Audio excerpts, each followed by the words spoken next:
여러분들과 함께 EBS에서 한국사를 공부하고 있습니다. JSA 정선아입니다. 우리 친구들이랑 지금껏 한국사 긴 여행을 함께 차근차근 걸어오고 있는데요. 예, 드디어 8.15 광복절입니다. 그래서 광복절 특집으로요, 우리 기획 특강을 준비했습니다. 8.15 그날이 오기까지. 1910년 8월 일제에 의해서 우리가 국권을 피탈당한 뒤 1945년 8월 15일 다시 되찾은 그날이 오기까지 우리가 했던 노력과 또 세계 국제 정세 속에서 우리의 역사를 좀 돌아보는 시간을 갖고자 합니다. 사실은 이 8.15라고 하는 날짜는 우리 역사에서 두 가지 굉장히 중요한 시점인데요. 바로 지금 우리가 함께하고 있는 광복절이 1945년 8월 15일이고요. 1948년 8월 15일은 뭘까요? 은근히 사실은 고등학교 올라온 친구들에게 48년 8월 15일이 뭐야? 그러면 바로 나오진 않습니다. 하지만 우리가 지금 어느 나라 국민으로 이곳에 살고 있습니까? 그렇죠. 대한민국이죠. 대한민국의 국민으로 살아가고 있는 우리에게 바로 대한민국이라고 하는 국호를 가진 그 정부가 수립된, 민주공화제 정부가 수립된 바로 그 날이 48년 8월 15일입니다. 그래서 8월 15일은 우리에게 광복절, 그리고 대한민국 정부 수립일. 그래서 우리 현대사 공부할 때 이 광복부터 정부 수립까지 이 3년사의 과정에서 문제 하나씩 꼭 출제되고 하잖아요. 그렇죠? 이 두 가지 날뿐만 아니라 8.15 하면 사실은 떠오르는 이미지가 또 무엇이냐? 그지? 사실 우리 지금 고등학생들에게는 개학식 다음날? 개학식 전날? 엄청 더워서 너무너무 공부하기 힘든 이 막 폭염, 경보, 주의보, 특보 막 이런 시기에 사실은 개학을 하게 되면서 보통 광복절을 전후해서 2학기가 시작되죠. 그런 의미를 갖고 있는 날이 바로 이때입니다. 오늘은요, 광복절의 의미를 좀 한번 되새겨봤으면 좋겠어요. 빛광입니다. 빛을 다시 되찾았다라는 의미를 갖고 있는데, 이 의미는 결국에는 일제에 의해서 강제로 빼앗겼던 우리의 국권을 되찾았다라는 의미입니다. 분명히 이거는요, 태평양 전쟁, 결국에는 2차 세계대전이라고 하는 그 길고도 길었던 그 전쟁이 마무리되면서 일본이 패망하면서 나온 결과임에는 틀림없습니다. 그 귀결로 인해서 우리가 광복을 맞이할 수 있게 된 것은 분명한 사실입니다. 허나 광복이 하늘에서 선물처럼 그냥 뚝 떨어진 것은 절대 아니었죠. 1910년부터 1945년까지 만 35년간 우리 민족이 정말 끈질기게 투쟁했고요. 그것이 이 국제 정세 속에서 맞물려 우리가 광복, 국권을 되찾고 일제의 압제에서 벗어나고 결국엔 빛을 되찾게 되는데요. 많은 친구들이 선생님 솔직하게 한 번만 대답해 주세요. 연합국이 승리하고 일본이 졌기 때문에 우리가 해방된 거 아니에요? 그런 의미에서는 묶인 게 풀렸다. 이게 진짜 억압 속에서 풀려났다는 의미의 해방이 더 맞는 거 아닙니까? 라고 얘기하는 친구들도 많이 있습니다. 뭐가 맞냐 틀리냐의 문제가 아니라 사실은 다 그 의미는 있죠. 분명히 그 연합국의 승리로 말미암아 일본의 패망으로 말미암아 얻어진 결과임도 맞지만 실제로 우리 민족이 주체적으로 끊임없이 독립운동을 해온 결과임에도 맞습니다. 진짜 그런가요?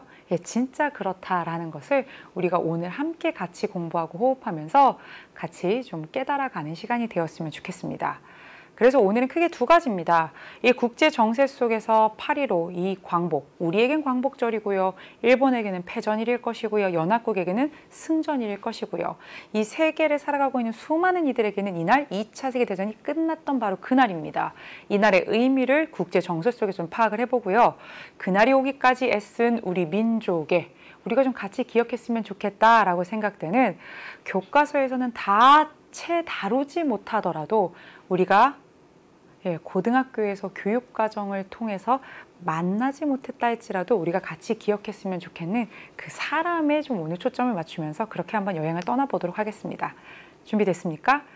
그러면 이야기를 좀 진행해 보도록 할게요. 전쟁 이야기를 좀 하겠습니다.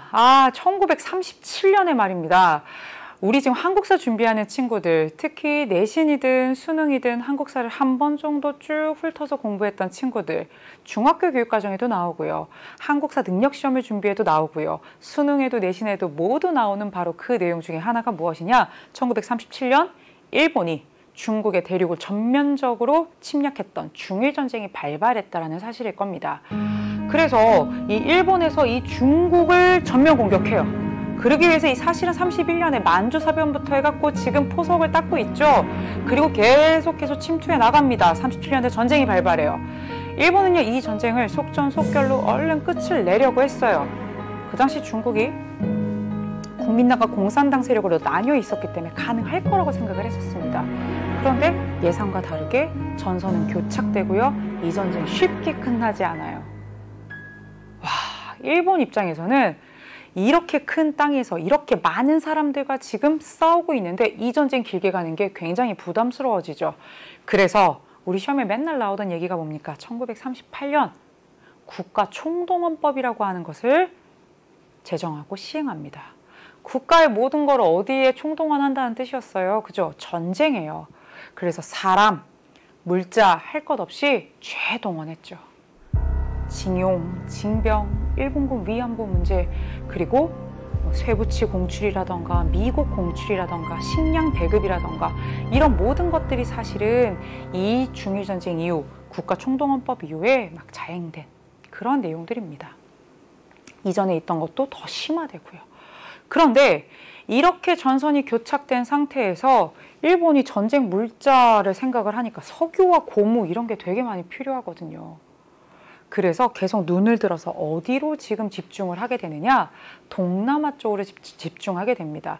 아직 중국과의 전쟁은 끝나지 않았어요. 종결되지 않았어요. 허나 이 석유와 고무 필요한 이러한 자원 때문에 눈을 돌렸습니다. 그 즈음에 이미 유럽에서는 뭐하고 있었느냐? 1939년 독일이 폴란드를 침공하면서 2차 세계대전이 발발해서 지금 유럽도 난리가 났습니다. 이쪽에선 37년에 이미 중일전쟁이 발발했고요. 그런 상황에서 지금 일본이 1940년대가 되면요. 아래로 막 내려와요. 동남아로 내려와요. 근데 그 당시 동남아는요. 사실은 몇 개의 나라를 제외하고는 어떻게 됐었습니까? 이미 다른 서구, 유럽 여러 나라의 식민지였어요. 근데 지금 그런 땅에 막 들어가는 거죠. 프랑스의 식민지였던 베트남으로 막 밀고 내려가고요. 그리고 사실은 일본이 주목했던 땅은 인도네시아입니다. 왜? 석유랑 고무. 많아요. 근데 그렇게 하려다 보면 사실은 미국이 필리핀, 이 미국의 필리핀, 여기, 요 지역을 사실은 건드리게 됩니다. 요런 상황에서요, 지금 2차 세계대전 쭉 진행 중인데요. 요 봐라. 지금 자꾸 일본이 지금 동남아 쪽으로 막 내려오고 있습니다. 그래서 미국이 어떻게 하느냐, 석유 금수 조치라고 하는 걸 취하면서 사실은 일본을 압박하게 돼요. 아, 이게 지금 이거 아닌데? 일본 입장에서는 이거 미국이 이렇게 나온다 이거지? 라고 해서 사실은 1941년에 일본이 미국의 하와이 진주만을 기습 공격하는, 여러분 잘 알고 있는 진주만 사건, 진주만 공습을 하게 됩니다. 사실은 이 당시 전쟁은 선전포고를 해요. 선전포고하고 가요. 근데 일본은 나중에 그래요. 기습 공격하고 1시간 뭐 좀 있다가 결국엔 선전포고를 한다고 하는데, 뭐 나중에 뭐 이거는 뭐 오류였다, 뭐 실수였다 얘기를 하지만 결국엔 기습 공격을 합니다. 하와이 진주만의 기습 공격을 하게 되면서 결국에는 미국 역시 이 전쟁에, 이 태평양을 둘러싼 이 전쟁에 본격적으로 개입하게 되죠. 그래서 41년 이때부터를 우리가 태평양 전쟁이라고 하고요. 이 전장은 바로 이곳이 되게 됩니다. 저 유럽 쪽에서 지금 계속 독일, 이탈리아와 뭐 영국, 프랑스, 소련 싸우고 있고요. 이쪽에서는요, 미국을 중심으로 해서 지금 일본과 맞서고 있습니다. 지금 전 세계가 이런 상황입니다. 이 태평양 전쟁이 발발해요. 그런데 1942년 여기 미드웨이 해전이라고 하는 이 사건 이후에 급속도로 전세가 좀 바뀌기 시작을 합니다.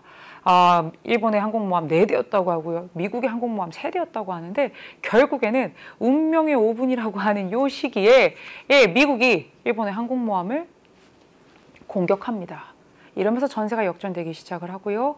분위기가 달라지기 시작을 해요.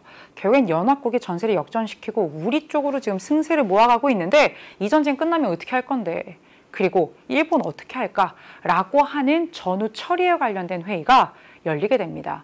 이집트의 카이로에서 1943년에 열린 이 회의를 카이로 회담이라고 하고요. 미국과 영국과 중국의 대표가 참가해서 회의를 하게 됩니다. 실제로 세계사에서도 동아시아사에서도 한국사에서도 늘 같이 나오는 그 표입니다. 그죠? 전후 처리를 위한 3번의 회담인데 그중에 첫 번째 카이로 회담입니다.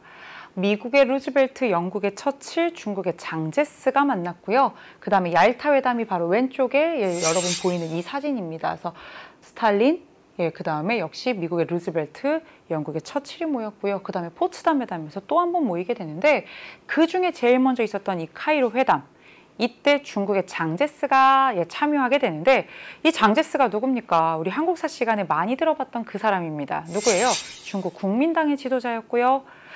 그 나중에 중국은 마오쩌둥이 이끄는 공산당이 내전 끝에 승리하게 되지만 이때까지만 해도 사실은 중국의 지도자 그러면 장제스가 지금 계속 언급이 되고 있는 그 상황입니다. 그래서 이 회의에서 장제스는 한국의 독립 문제를 이 전쟁 이후의 일본 처리 문제와 더불어 언급하게 되죠. 이 전쟁 우리가 승리할 텐데 그럼 일본 어떻게 처리할 거야? 라고 얘기를 합니다. 그러면 장제스가 이렇게 얘기해요. 일본이 진다 하더라도 지겠지만 우리가 이기겠지. 하지만 식민지로 삼는 건 좀 아닌 것 같아.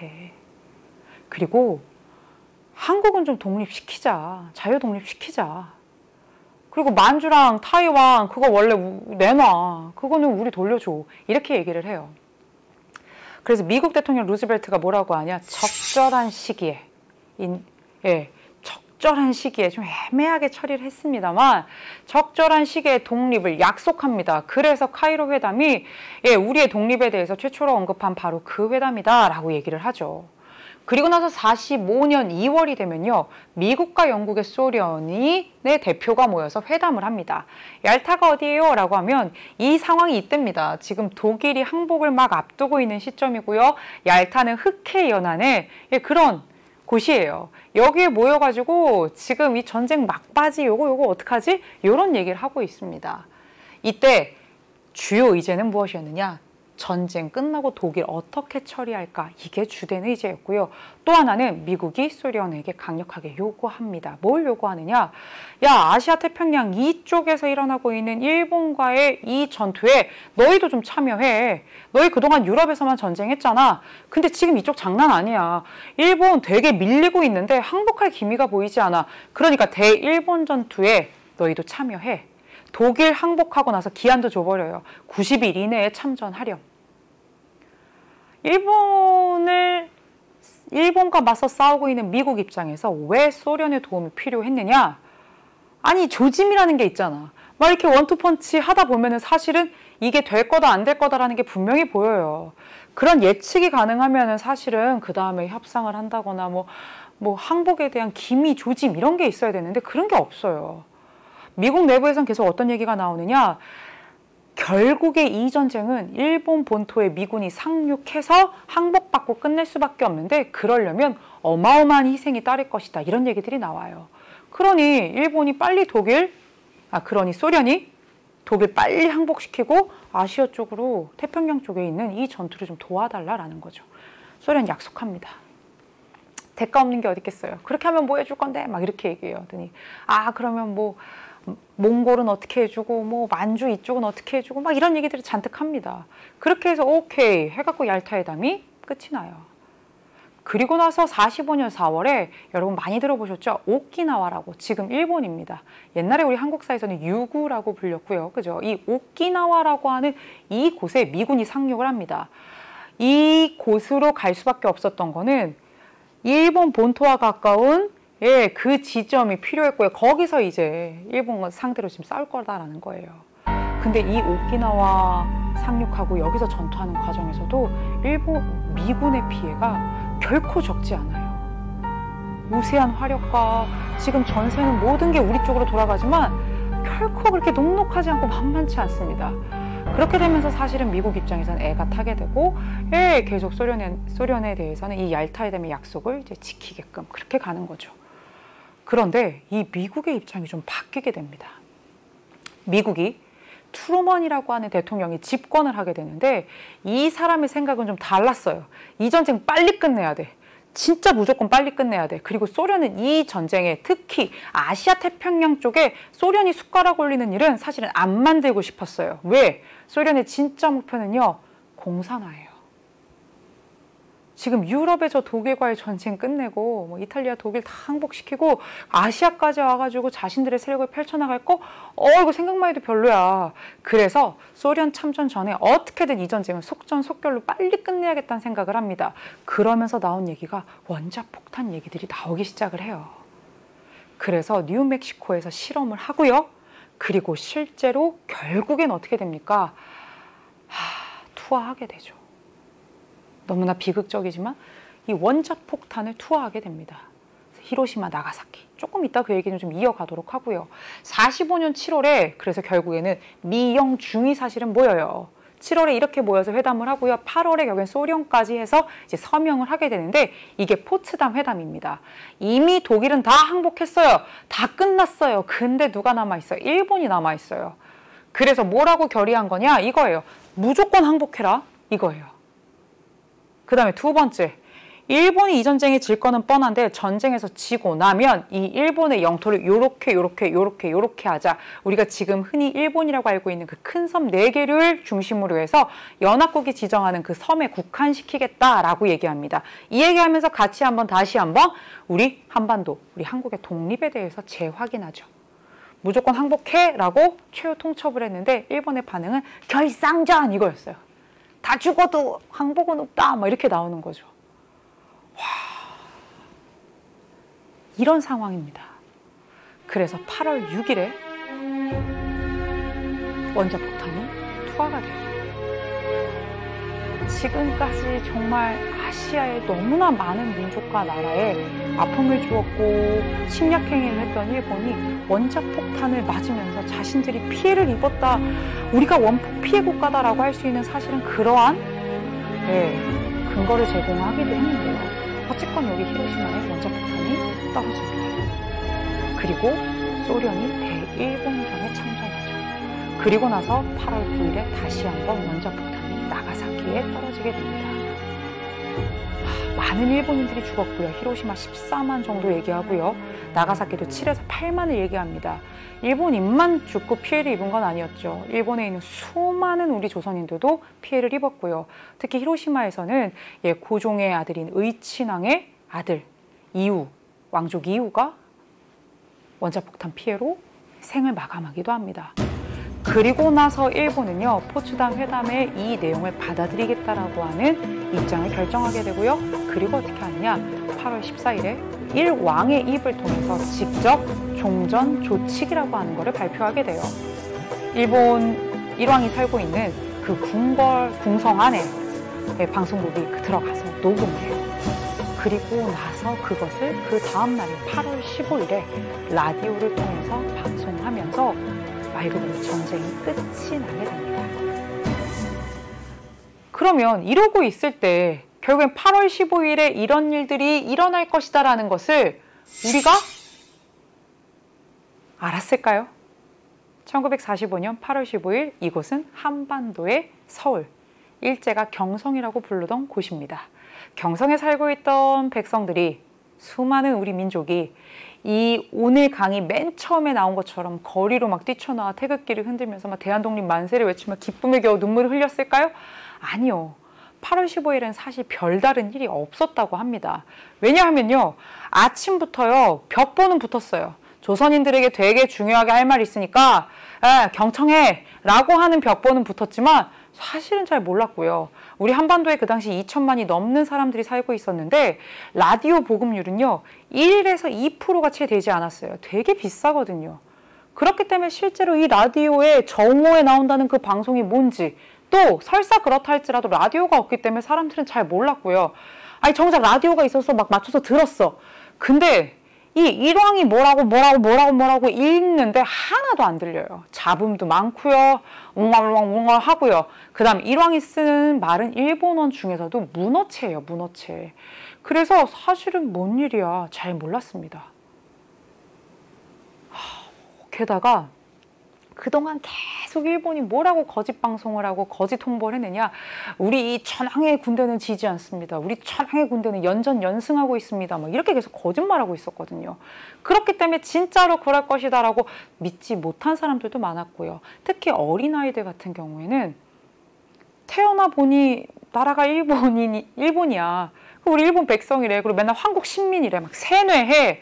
막 한국 신민 서사 암송하고요. 신사 참배하고요. 궁성요배하고요. 그렇게 자라다 보니까 일본이면 우리나라 아닌가? 라고 생각하는 어린이들도 있었다고 해요. 그게 8월 15일의 모습인데 이들이 광복을 실감하게 된 거는 8월 16일이래요. 와, 서대문 형무소에서 정치범으로 끌려갔던 독립운동을 하던 그 사람들이 풀려나면서 사실인가 봐. 진짜 그런가 봐. 이런 얘기들이 나오기 시작을 하고 사람들이 자신들의 기억 속에 있던 태극기를 막 어렴풋한 기억을 막 부여잡고 그려서 그때부터 각기 다른 태극기를 막 갖고 나와서 만세를 외쳤던 건 8월 16일의 모습이라고 합니다.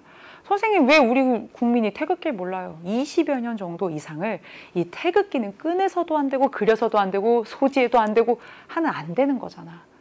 그래서 그때 막 그려가지고 나와가지고 그 당시 국내에 있었던 지도자 여운형에게 막 사람들이 몰려가고 했던 모습들이 8월 16일 막 이렇게 보이게 됩니다.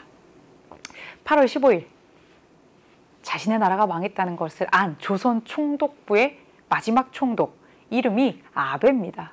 이 아베라고 하는 사람이 여운형을 막 다급하게 불러요. 여운형에게 얘기합니다. 지금 여기에 몇십만의 일본인들이 있는데 우리 안전하게 고국으로 돌아갈 수 있도록 도와주세요. 여운형이 3가지를 약속해요. 첫 번째, 야, 정치사범들 서대문 형무소에 있는 그 독립운동가들 다 풀어줘. 그 다음에 2번째, 어쨌건 지금 보통 상황은 아니잖아. 비상 상황이잖아. 서울을 지켜낼 수 있는 3개월치의 식량을 내놔. 그러면 너희 안전하게 돌아갈 수 있도록 약속할게. 이미 지금 국내에 있는 지도자와 이 조선 총독 사이에 이러한 것이 가능할 정도로 우리 국내에서는, 이 한반도 내부에서는 새로운 국가와 정부와 이런 것들을 수립해서 자주 독립국가를 만들기 위한 준비가 되어 있었고요. 그 국내에 있었던 조직이 여러분이 잘 알고 있는 여운형이 중심이 됐던 조선 건국동맹입니다. 좌와 우가 함께했던. 그리고 광복 이후에 이게 조선 건국준비위원회로 연결된다. 이런 건 여러분들이 잘 알고 있을 겁니다. 그렇다면 지금 이렇게 해서 8월 15일 대한독립만세와 함께 우리는 광복을 맞이했습니다.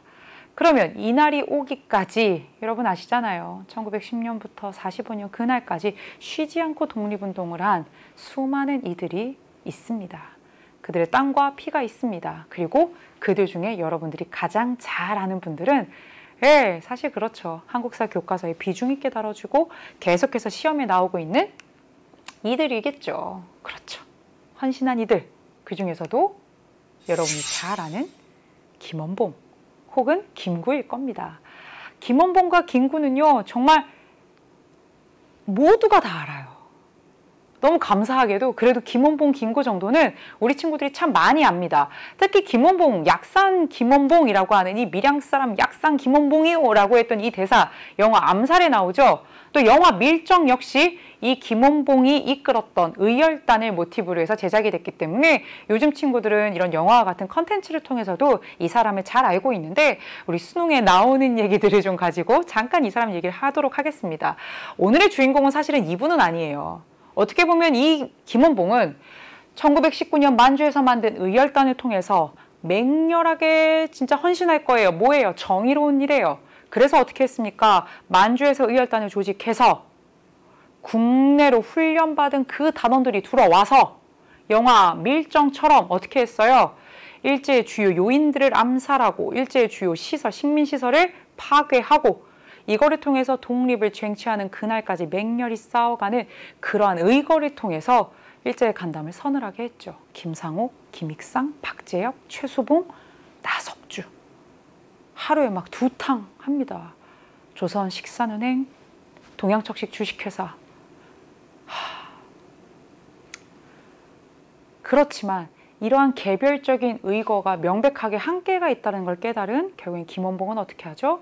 그렇죠. 30년대로 가게 되면 조직을 만들고요. 민족혁명당.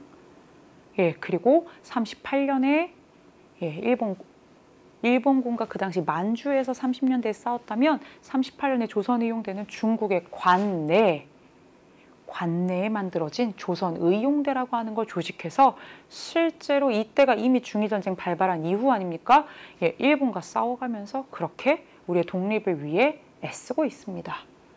그러다가 1942년에 김원봉은 직접 조선의용대 일부와 함께 누구에게 합류합니까?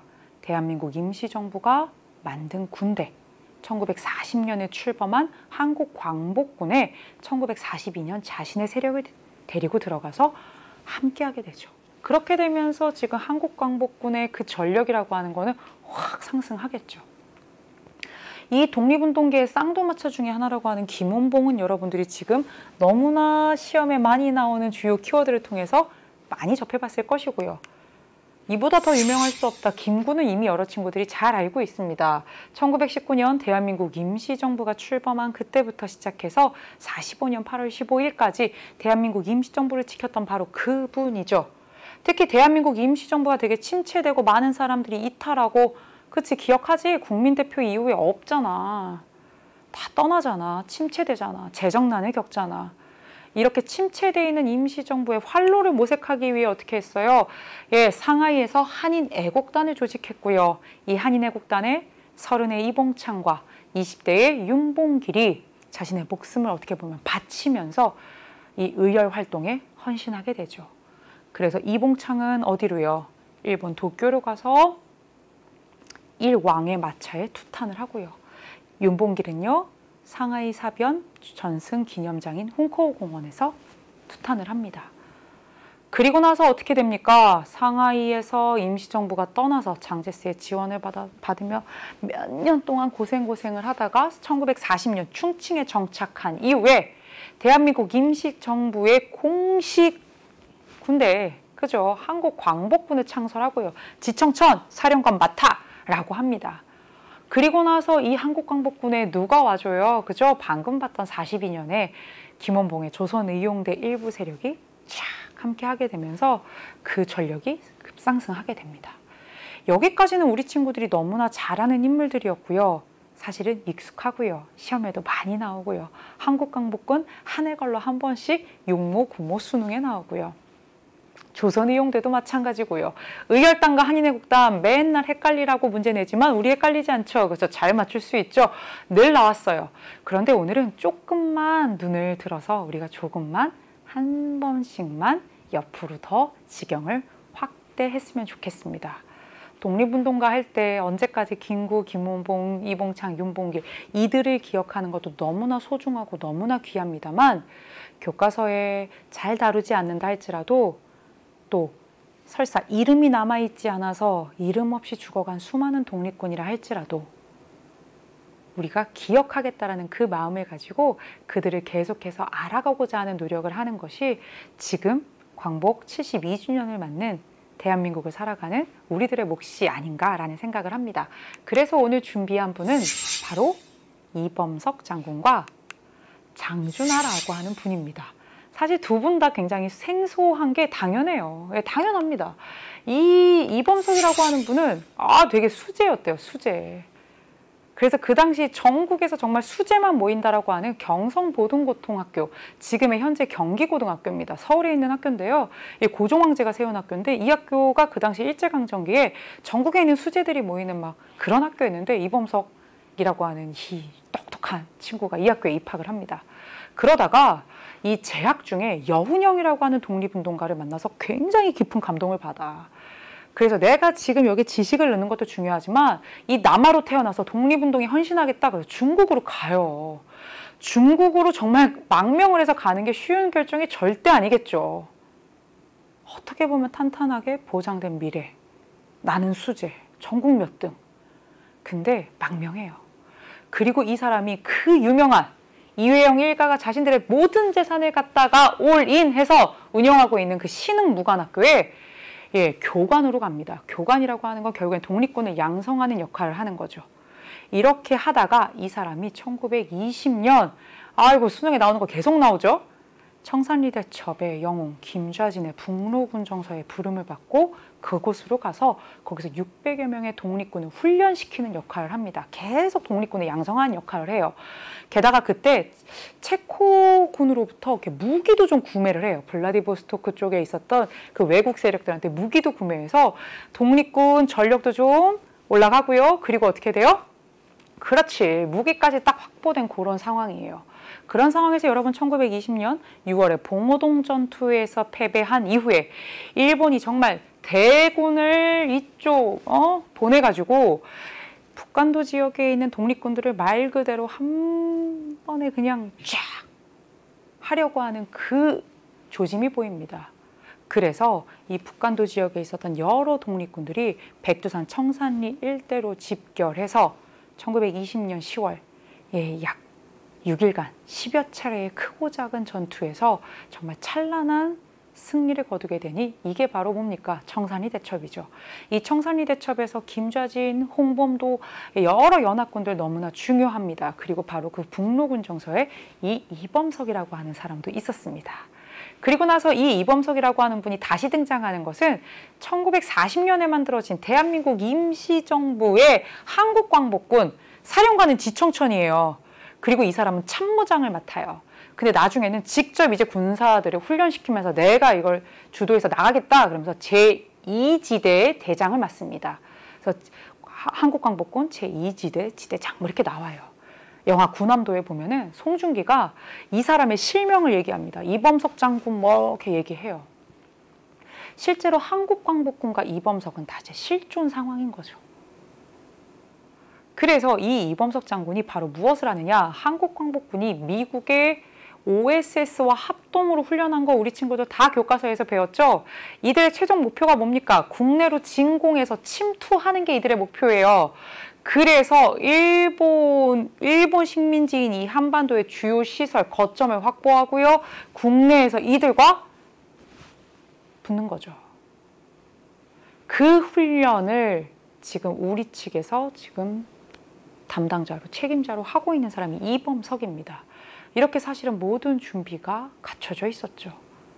여러분 잘 아는 것처럼 그렇게 해서 국내 진공 작전이 다 계획이 돼 있었고 모든 시뮬레이션이 완료되어 있는 상황에서 사실은 8월 10일쯤 되면 포츠담 선언의 내용을 받아들이겠다라고 하는 일본의 항복 의사가 전해지게 되고요. 8월 14일, 15일 이렇게 되면서 항복해버리죠. 이렇게 되면서 사실은 우리 스스로 그곳에 들어가서 침투해서 하려고 했던 그 계획이 좀 어려움을 겪는 것은 사실입니다만 나중에 이범석은 국내로 돌아와서 지금 우리의 바로 이 대한민국의 국무총리 겸 초대 국방부 장관을 역임하는 등 결국에는 이 독립운동의 이 발자취에 이 사람 역시 지점마다 요소마다 함께 하고 있었습니다. 또 한 명의 사람은요, 바로 그 이범석의 한국광복군 그 제2지대 소속이었던 장준하라고 하는 사람입니다. 현대사를 좀 공부를 깊게 한 친구들은요, 이 사람을 어떻게 기억하고 있느냐? 아, 선생님, 박정희 정부 시대예요. 굉장히 유명한 언론인 아닙니까? 맞아요. 대단해요. 그런 친구 대단해요. 그리고 선생님, 의문의 죽음을 당했던 그분 맞지 않습니까? 맞아요. 산에서 추락했다라고 해서 추락사를 발표했지만 아주 오랜 시간이 지나긴 했지만 밝혀졌죠. 가격에 의한 타살로 그의 죽음의 그 비밀이 밝혀졌던 바로 그분인데요.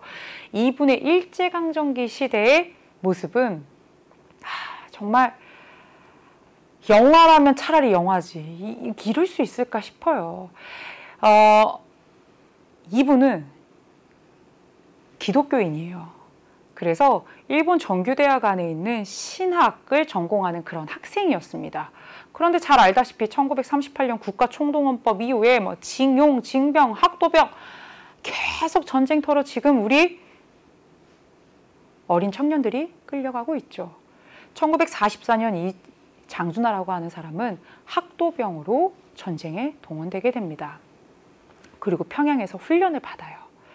그리고 나서 이제 전선으로 배치됩니다. 그 배치된 부대가 하필이면 한 명도 지금까지 탈출한 사례, 성공한 사례가 없다라고 자랑하는 그런 잘난 부대였어요. 사실은 학도병이나 뭐 징병이나 뭐 어떤 식으로든 우리 조선인들이 끌려가게 되면 탈출하는 사례가 결코 적지 않았는데 이 부대는 우리는 그런 적 없는 부대야 막 이렇게 얘기를 했었습니다. 실제로 나중에 알고 보면 있었어요, 그런 사람이. 근데 막 없다 그러고 자랑하고요. 만약에 여기서 탈출하게 되면 뭐 옛날에 탈출했던 사람 걸렸는데 우리가 그 목을 일주일 동안 뭐 처형시켜서 걸어놨고 니네 가만 안 둘 거고 맨날 협박하는 게 하루의 시작인 교육이었어요. 아, 여긴 그럴 수 없는 곳인가 보다 라고 했는데, 예, 히로히토 1왕의 생일 파티 그날 이 4명의 친구가 탈출을 결의합니다. 그리고 그 돌베개라고 하는 이 장준하의 책을 보면요, 정말 미친 속도로 어느 방향인지도 모르고 계속 밤새 철조망을 뚫고 뛰어가서, 그리고 한참 갔는데 그 다음날 보니까 계속 일본군 반경 내였고 나중에는 걸을 힘도 없고 너무 갈증이 나서 막 정말 생과 사를 넘나드는 그러한 상황 속에서 결국엔 탈출을 감행하고 성공하게 됩니다. 이렇게 탈출을 해낸 사람이 있는 거예요. 그리고 이렇게 탈출해서 만난 사람이 김준엽이라는 사람인데, 그 사람이 누구냐면 실제로 그 장준하가 소속돼 있던 부대에서 3개월 전에 탈출한 사람입니다.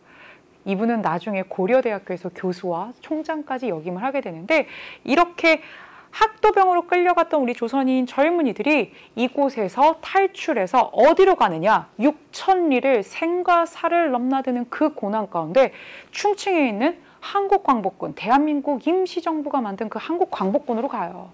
그래서 내 한 몸을 일본을 위해서, 일본의 일왕을 위해서 싸우는 것이 아니라 목숨 걸고 이곳으로 나와서 우리의 독립을 위해서 바치겠다라는 거죠. 그래서 장준하, 김준엽 이런 분들 지금 여기 다 이렇게 있죠.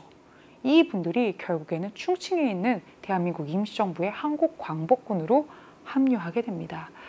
실제로 이 학도병들이 탈출하는 건 굉장히 큰 의미가 있죠. 생과 사라고 하는, 사실 죽음 앞에서 당당할 수 있는 건 정말 불가능할 거다라는 생각이 들 정도의 일인데, 여기서 그 의지를 가지고 탈출했고요. 실제로 일본에게는 굉장히 기운이 빠지고 막 쇼크인 그런 일이고요. 또 하나는 우리 독립운동사 입장에서는 이런 일이 어디 있어요. 6,000리를 그 대장정을 통해서 독립운동을 하러 온 이러한 젊은이들.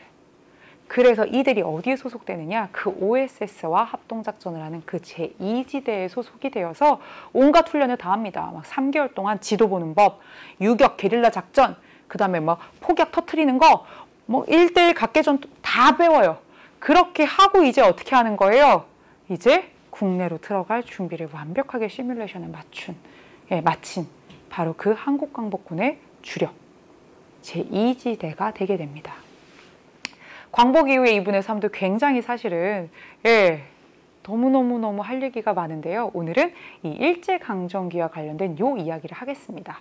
그리고 여러분들 방금 얘기했던 우리 이봉창 그리고 윤봉길, 이 다 한인 애국단 소속이고요. 제가 지금 4분의 얼굴을 보여드렸는데요. 그 윤봉길 의사, 이봉창 의사 다 이 스토리까지 같이 여러분들과 함께 나눠봤는데요. 이분들의 공통점이 있다면 대한민국 임시정부의 한인 애국단인 분들도 있고요. 또 대한민국 임시정부의 한국광복군 소속인 분들도 있고요. 결국엔 대한민국 임시정부라고 하는 3.1운동의 결과 만들어져서 1919년부터 45년 광복하는 그 순간까지 우리의 독립을 위해 애썼던 우리의 임시정부와 연관된 그러한, 우리가 기억해야 될 그러한 독립운동가다라고 하는 공통점이 있습니다. 그래서 오늘은 여러분들과 함께 이 8.15의 의미를 세계사적인 관점에서 이 전쟁이 과연 어떻게 진행이 됐고 어떻게 전후 처리를 하는 과정에서 우리의 독립 문제가 언급이 되었고, 우리는 손 놓고 있다가 이것을 선물로 받은 것이 아니라 계속해서 독립운동을 해나가면서 또 이렇게 계속해서 여론에 대해서도 또 국제사회의 움직임에 대해서도 영향력을 발휘하면서 그렇게 우리가 애써왔던 국제 정세 속에서의 8.15의 의미를 좀 봤고요. 또 하나는 대한민국 임시정부를 주축으로 해서 너무 교과서에 나오는 많은 분들이 존재하지만 우리가 그동안 사실은 잘 몰랐던, 혹은 한 번 정도 이름은 많이 들어봤는데 누구지? 하는 그러한 인물들과 관련해서 독립운동가의 몇 분의 이야기를 조금 더 나눠봤습니다. 우리 친구들에게 8.15는 어떤 의미입니까? 광복절 그리고 대한민국, 이 두 키워드로 기억되는 날입니까? 예, 우리 친구들에게 이 8.15가 국경일 혹은 대한민국 정부가 출범한 날, 이런 의미뿐만 아니라 그날이 오기까지, 광복이라고 하는 그날이 오기까지 여러 가지 선택이 가능한 상황 속에서도 그 선택을 했고 그 결정을 했고 그렇게 목숨을 바쳤던 그 민들, 그 사람으로 기억이 되었으면 좋겠습니다. 그리고 여러분들도 살아가면서 하는 수많은 결정의 순간순간마다 우리가 이회영 같을 순 없죠. 예, 이범석 장군 같기도 쉽지 않을 겁니다. 장준하 같기도 쉽지 않습니다. 육천리가 몇 말입니까? 김원봉, 김구화 같은 삶을 살려고 강요하는 것 아닙니다. 허나 우리가 선택의 기로기로마다 수많은 결정을 하게 될 텐데요. 여러분들과 똑같이 그 시대를 살아갔던 젊은이들입니다. 이들이 했던 경험과 선택을 통해서 우리 친구들이 하는 결정, 순간순간마다 나는 과연 어떠한 삶을 선택할 것인가, 그리고 과연 나는 어떻게 살아갈 것인가 라는 것을 한 번쯤 생각할 수 있는 그런 8.15 광복절이 되었으면 좋겠습니다. 예, 오늘 이 시간 여러분들과 광복절 특집으로 기획 특강으로 함께 했고요. 8월 15일 광복절 6.25에 이어서 두 번째 시간이었고요. 또 굉장히 중요한 어느 날, 정말 역사적으로 너무너무 중요한 어느 날 다시 나타날 것을 약속드리면서 여러분들 오늘 강의를 마치도록 하겠습니다. 한국사는 이비엘.